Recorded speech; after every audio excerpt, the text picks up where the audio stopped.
Communities throughout eastern New Mexico are cleaning up this evening after two tornadoes rolled through that area. Let's get to News 13's Marilyn Upchurch, who spoke to people who were in the middle of that storm.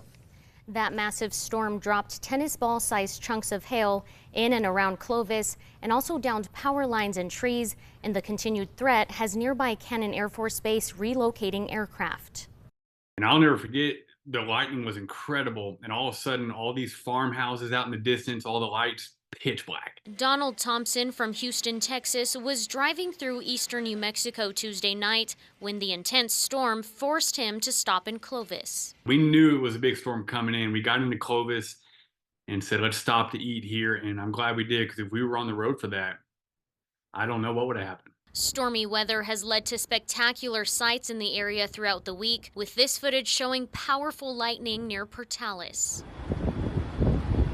The city of Clovis says it has yet to hear any reports of major damage in the city from Wednesday night's storm, but one of their police units did see some hail damage from last night's storm, which dropped these solid tennis ball-sized chunks of hail. Definitely a crazy storm, not something we normally see. A lineman with Roosevelt County Electric says the weather from Tuesday night did some damage. In one area, high winds blew 25 poles down, which his crew have been working to fix. Tuesday night, we had a storm come through, lots of hail, but the worst thing, there was some really strong straight line winds over by Arch, New Mexico. The bulk of the storm hit near Cannon Air Force Base, where two tornadoes touched down near Clovis last night, one of them just a mile west of Cannon Air Force Base. News 13 meteorologists say the area saw severe weather Tuesday and Wednesday, with roughly 2 inches of rain the last few days, and chances of severe weather in that area are expected to continue through Saturday. You know, every once in a while we'll just get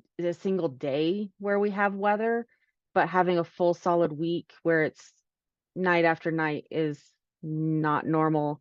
And it's just taking the time to reiterate what to do when a warning happens or when a watch happens. Cannon Air Force Base says they are in the process of identifying and addressing damage on base, but they say the 27th Special Operations Wing has relocated several aircraft from the base. Back to you. All right, Marilyn, thank you. Roosevelt County Emergency Management says they also saw down power lines, loss of power, damage to agricultural equipment, as well as smashed windows.